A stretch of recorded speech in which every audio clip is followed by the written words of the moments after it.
Alright, guys, we're back yet again. We're going to be talking about Shifting Gears Season 2. Interesting enough, I had no idea that the season was pretty much coming to an end.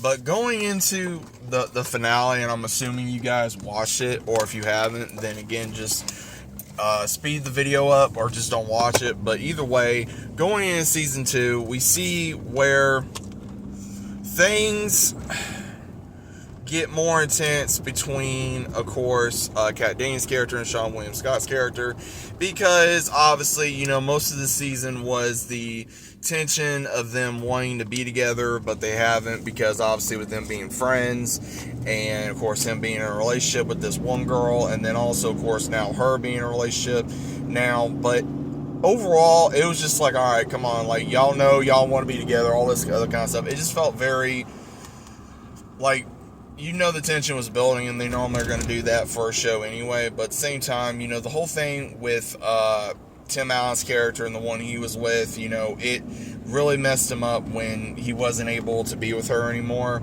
And then seeing her again, and then kind of reconnecting and saying, hey, yeah, I do want to, spend more time with you. And he's going to, accompany her on her tour.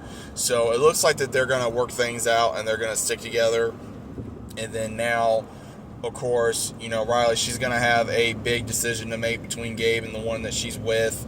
And it's just, I don't know. I mean, I'm kind of wondering how they're going to do that, because, they pretty much are trying to do it like a Two Broke Girls thing about, like, who's she going to choose type deal, because we've seen this before in many other shows. But again, I don't know, because obviously what I could see happening is if she does get with Gabe, I could see them trying to write in that her ex got with his ex, because again, his ex, again, is your typical hot girl, jealous, dummy, and all this other kind of stuff. And even though, yeah, Sean William Scott's character pretty much is a dumbass, but that's a lot of the characters that he plays anyway, for comic relief as well.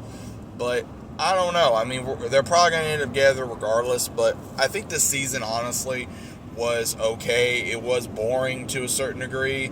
As I've said before, I am not a fan of most of the characters in here. The only ones that I really care for is obviously Kat Dennings' character and, of course, Tim Allen's character. But overall, the other characters, I could really care less. The kids are very annoying. Most of it is really cringe. Some of the things with Sean William Scott's character and the other one's character, yeah, they bring a little bit of comic relief, but it's not like, oh my god, it's really that funny. A lot of the jokes kind of fall. Sometimes it does with Tim Allen's character as well, even Kat Dennings' character. And everybody wants to give, them a lot of hate. And for those that are wanting to give Kat Dennings crap because she's gained weight, leave the woman alone. She still looks damn good. She's still beautiful. She still can act. Leave the woman alone. I mean, she's a thick, beautiful woman. I'm just going to say that right now. But leave her alone. Just leave the woman alone. And then, again, I like the little Easter eggs with, what they try to put in there from different things that Tim Allen's done, from the Santa Claus to, Toy Story to, Last Man Standing, to Home Improvement, to all that kind of stuff. I was disappointed on the fact of that who we got to play his son, Riley's brother. I was kind of disappointed. I was kind of hoping they would get someone we would recognize to play his son. I was kind of hoping like Jonathan Taylor Thomas maybe, or someone like that, as like a family friend or a brother or something like that. That'd been kind of cool.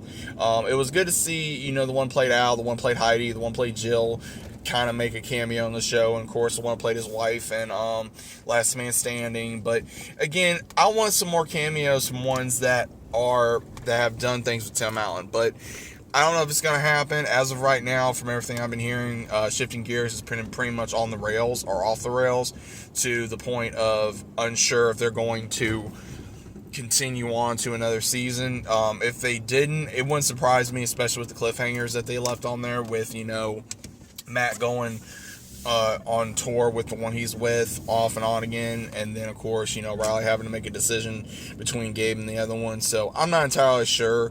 I like Shifting Gears to a point, but it wouldn't surprise me if it gets canceled or they just are not going to renew it. So overall, I think season 2 was okay. It could have been stronger. It needs to improve if they are going to be going into season 3, because I have seen a lot of issues with some things that I think they need to work on.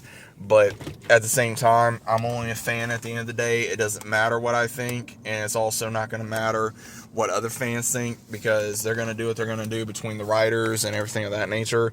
But I can only hope for the best. But overall, guys, what is your overall standing with shifting gears? Is it a good move, or was it, not that good of a show, or season 2 just kind of keep letting you down? Let me know what you guys think about it down in the comments. I'll see you as always on the next one.